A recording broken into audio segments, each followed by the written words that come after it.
एकादशोऽध्यायः। Chapter 13। हे कृष्ण, मैं प्रकृति एवं पुरुष, भोक्ता, क्षेत्र एवं क्षेत्रज्ञ तथा ज्ञान एवं ज्ञेय के विषय में जानने की इच्छा रखता हूँ। अध्याय 13 की शुरुआत के साथ ही भगवान कृष्ण अर्जुन को एक बड़ा ही गूढ़ ज्ञान दे रहे हैं। गूढ़ ज्ञान से तात्पर्य हुआ एक ऐसा ज्ञान जो वास्तव में तो सही, लेकिन आमतौर पर सबसे छुपा ही रहता है। ऐसे ज्ञान को अब भगवान कृष्ण अपने सखा अर्जुन के सामने उजागर करने जा रहे हैं। इस श्लोक में कृष्ण अर्जुन को बताते हैं कि यह शरीर क्षेत्र है और इसको जानने वाला क्षेत्रज्ञ कहलाता है। यह शरीर जीव के लिए कर्म क्षेत्र के समान है।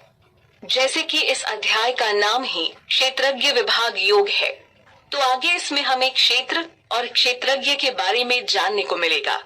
स्वयं अर्जुन इसके बारे में जानने को इच्छुक हैं। यहाँ भगवान कृष्ण अर्जुन को बता रहे हैं कि तुम मुझे सभी क्षेत्रों के क्षेत्रज्ञ के रूप में ही समझो। इसका अर्थ हुआ कृष्ण सभी शरीरों के परम ज्ञाता है, क्योंकि वो परमात्मा रूप में हर जीव की आत्मा में वास करते हैं, तो उन्हें हर शरीर के कर्म क्षेत्र के बारे में सब कुछ पता होता है। भगवान अर्जुन को बताते हैं कि क्षेत्र और क्षेत्रज्ञ का ज्ञान ही वास्तविक ज्ञान है, ऐसा मेरा मानना है। भगवान कृष्ण ही इस संपूर्ण सृष्टि के रचनाकार हैं। अगर वो स्वयं इस प्रकार का मत रखते हैं, तो इसमें फिर कोई संदेह नहीं होना चाहिए कि वास्तविक ज्ञान इन दोनों पक्षों को समझना ही है। क्षेत्र और क्षेत्रज्ञ की चर्चा व उसकी प्रारंभिक झलक मिलने के बाद अब दोनों से जुड़े अन्य सवालों का उठना आम बात है। तो श्री कृष्ण कहते हैं कि यह कर्म क्षेत्र क्या है, उसका गुण व रूप कैसा है, यह कहाँ से उत्पन्न होता है, उसके विकार क्या हैं तथा वह किन किन कारणों से है। इस प्रकार क्षेत्रज्ञ कौन है, उसकी क्षमता क्या है, इन सब के बारे में तुम मुझसे संक्षेप में सुनो। श्री कृष्ण की इन बातों को सुनने के बाद बुद्धि में विचार आता है कि सच में यह शरीर कैसे बना है और किसके प्रभाव से कार्य करता है, यानी इस पर किसका नियंत्रण है और इसमें कैसे परिवर्तन आते हैं। इसके बाद शरीर में वास करने वाली आत्मा का जो स्वरूप है, उसे भी जानने की इच्छा मन में उठती है, जिनके जवाब कृष्ण आगे देंगे। क्षेत्र और क्षेत्रज्ञ के तत्व के बारे में कई ऋषियों द्वारा विभिन्न वैदिक ग्रंथों में काफी विस्तार से रचना की गई है, यानी कई ऋषियों द्वारा बहुत प्रकार से इन दोनों के बारे में कहा गया है। यह भली भांति निश्चय पूर्वक तर्कपूर्ण और वेदांत सूत्रों के पदों द्वारा भी वैसे ही कहा गया है। मानो श्री कृष्ण ऐसा कहकर स्पष्ट करना चाहते हो कि ये सब बातें सिर्फ वो ही नहीं कह रहे, बल्कि इसकी चर्चा ऋषियों द्वारा वैदिक ग्रंथों में हुई है और ब्रह्म सूत्र भी इस बात को कहते हैं। यहाँ भगवान कृष्ण शरीर के बारे में बताते हैं, जिसे वो पहले क्षेत्र बता चुके हैं। श्री कृष्ण कहते हैं कि पंच महाभूत, अहंकार, बुद्धि, अव्यक्त, प्रकृति, 10 इंद्रियां, एक मन, इंद्रियों के 5 विषय, इच्छा, द्वेष, सुख दुख, संघात, चेतना तथा धैर्य, संक्षेप में यह सब कर्म क्षेत्र तथा उसके रूप हैं। पंच महाभूत है आकाश, वायु, अग्नि, जल तथा पृथ्वी। फिर अहंकार, बुद्धि तथा 3 गुणों की अव्यक्त अवस्था है। 10 इंद्रियों में से 5 जीव की कर्मेंद्रियां होती हैं, जो इस प्रकार हैं: वाणी, पांव, गुदा, हाथ तथा लिंग। जबकि 5 ज्ञानेंद्रियां होती हैं, जो कि हैं कान, नाक, जीभ, आंखें तथा त्वचा। मन को मिलाकर ये कुल 11 हुए। जबकि इंद्रियों के 5 विषय यह है: स्वाद, रूप, स्पर्श, गंध तथा ध्वनि। ये सब मिलकर कार्य क्षेत्र हुए। इसके आगे इच्छा, द्वेष, सुख दुख कार्य क्षेत्र के विकार हुए। चेतना तथा धैर्य इस शरीर के प्राकट्य हैं। शरीर इन तमाम तत्वों को अभिव्यक्त करता है। भगवत गीता में हम सबको इन 24 तत्वों की एक झलक मिलती है, जबकि दर्शन शास्त्र में इनके बारे में विस्तार से कहा गया है। इन श्लोकों के माध्यम से श्री कृष्ण ज्ञान व अज्ञान की बात को अर्जुन के सामने प्रस्तुत करते हैं।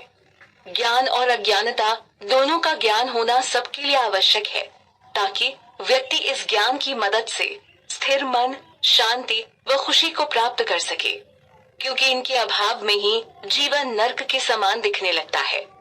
यहाँ कृष्ण कहते हैं कि विनम्रता, अपने में श्रेष्ठता का भाव न होना, दिखावटीपन का न होना, अहिंसा, क्षमा, सरलता, गुरु की सेवा, पवित्रता, स्थिरता और आत्म संयम होना, इंद्रिय विषयों के प्रति वैराग्य, अहंकार रहित, जन्म, मृत्यु, वृद्ध अवस्था और रोग में दोषों को देखना, लगाव रहित होना, पुत्र, पत्नी व घर से बहुत अधिक जुड़ाव न होना, अच्छी बुरी दोनों परिस्थितियों में चित्त को समान रखना, एक निष्ठ भाव से मेरी भक्ति में लगे रहना, एकांत स्थान में रहने की इच्छा, जन समुदाय में अरुचि रखना, आध्यात्म ज्ञान में नित्य स्थित रहना तथा तत्व ज्ञान को पूर्ण रूप से समझना, यह सब ज्ञान है और जो इसके विपरीत है वह अज्ञान कहलाता है। व्यक्ति अपनी अज्ञानता के कारण ही जीवन में दुखों का सामना करता है। एक कारण यह भी है कि उसे अपनी इस अज्ञानता से जुड़ा ज्ञान या कहे कारण नहीं पता होता। जहाँ ज्ञान नहीं वहाँ अज्ञानता जीव को घेर लेती है। बहुत बार ज्ञान होते हुए भी माया के बल के आगे व्यक्ति हार जाता है। ऐसे में भगवान कृष्ण के प्रति एक निष्ठ भाव से की गई भक्ति से उसे बल मिलता है और वो ज्ञान प्राप्त करता है और उसके अनुसार चल भी पाता है। सच्चे ज्ञान से ही उसे जीवन में सुख शांति मिल पाती है। भगवान कृष्ण अर्जुन को कहते हैं कि मैं अब तुम्हें उस ज्ञेय के बारे में बताऊंगा जिसे जानकर मनुष्य अमरता का अनुभव करता है। ज्ञेय से तात्पर्य हुआ जानने योग्य। इस संसार में एक परमात्मा ही जानने योग्य है। व्यक्ति इस भौतिक संसार के अन्य किसी भी विषय को चाहे कितने भी अच्छे से जान ले, उससे कोई लाभ नहीं। वो विषय व उससे जुड़ा ज्ञान जीव को जन्म मरण के चक्र से मुक्त नहीं कर सकता और ना ही अमरता का अनुभव करवा सकता है। कृष्ण आगे बताते हैं कि वह अनादि परम ब्रह्म है। उसको न सत कहा जा सकता है और न ही असत कहा जा सकता है। अपनी पिछली बात को भगवान कृष्ण यहाँ भी जारी रखते हुए कहते हैं कि वह सभी जगह स्थित है। उसके हाथ, पैर, नेत्र, सिर, मुंह और कान इस संसार में सब जगह व्याप्त हैं। पिछले श्लोक में कृष्ण ने अर्जुन को कहा था कि वो अब उन्हें जानने योग्य तत्व के बारे में बताएंगे। यहाँ उसी तत्व के गुण की व्याख्या करते हुए कहा कि वो परम ब्रह्म संपूर्ण संसार में मौजूद है। इन गुणों से स्पष्ट होता है कि वो ज्ञेय स्वयं परमात्मा कृष्ण है, जो समस्त संसार में मौजूद है। उनका कोई आदि अंत नहीं। हालांकि आत्मा के संदर्भ में ऐसा नहीं समझना चाहिए, क्योंकि आत्मा परमात्मा का ही अंश है। वह सब इंद्रियों का मूल स्रोत होते हुए भी सब इंद्रियों से रहित है। वो अनासक्त होते हुए समस्त जीवों का भरण पोषण करते हैं।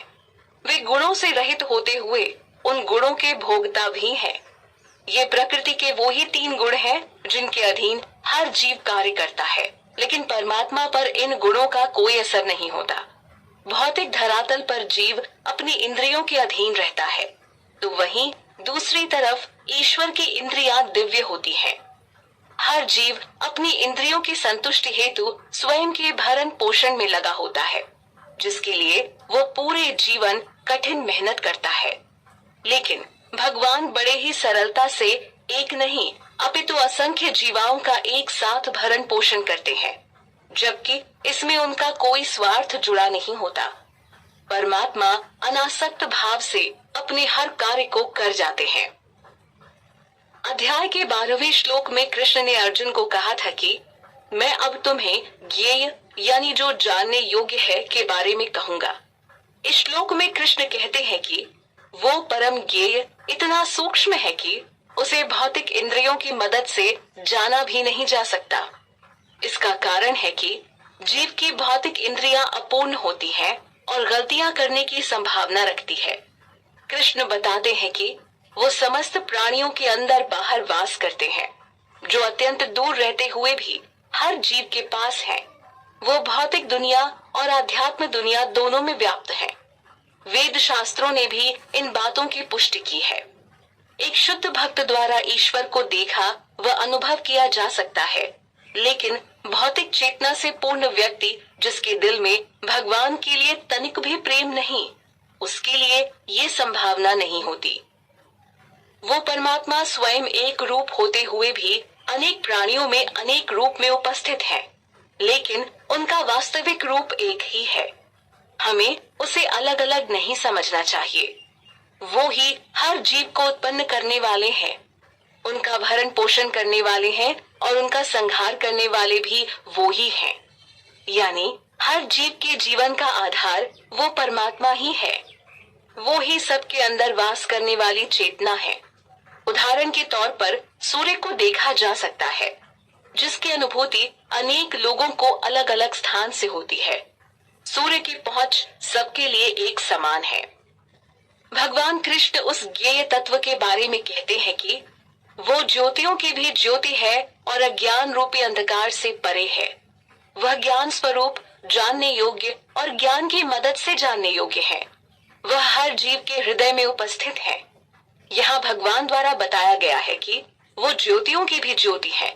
तो इस बात को कुछ इस प्रकार समझा जा सकता है कि हमारे ब्रह्मांड में असंख्य सूर्य, चंद्र और नक्षत्र हैं जो प्रकाशमान हैं, लेकिन भगवान तो इन सब के लिए भी प्रकाश के मुख्य स्रोत हैं। साथ ही वो प्रत्येक जीव के हृदय में परम नियंता के रूप में वास करते हैं। यहाँ भगवान कृष्ण कहते हैं, इस प्रकार मैंने कर्म क्षेत्र, ज्ञान और ज्ञेय के बारे में संक्षेप में बताया। कर्म क्षेत्र जो शरीर हुआ और ज्ञेय का अर्थ हुआ जानने योग्य, जो कि स्वयं परमात्मा है। भगवान कहते हैं कि इस ज्ञान को जान लेने के बाद भक्त मेरे स्वरूप को प्राप्त करता है। यह ज्ञान 3 वस्तुओं का है, जैसे ज्ञाता, ज्ञेय तथा जानने की विधि। यह पूरा ज्ञान केवल उसके द्वारा समझा जा सकता है जो भगवान की एक निष्ठ भाव से भक्ति में लीन है। उस ज्ञान की मदद से अंत काल में ऐसे भक्त भगवान के स्वरूप को प्राप्त करते हैं। इस श्लोक में भगवान कृष्ण प्रकृति, पुरुष, सभी विकारों और प्रकृति के तीनों गुणों के बारे में बात करते हुए अर्जुन को बताते हैं कि प्रकृति और पुरुष को अनादि समझो, यानी यह सृष्टि के पहले से ही विद्यमान है। तो प्रकृति और पुरुष को नित्य समझना चाहिए।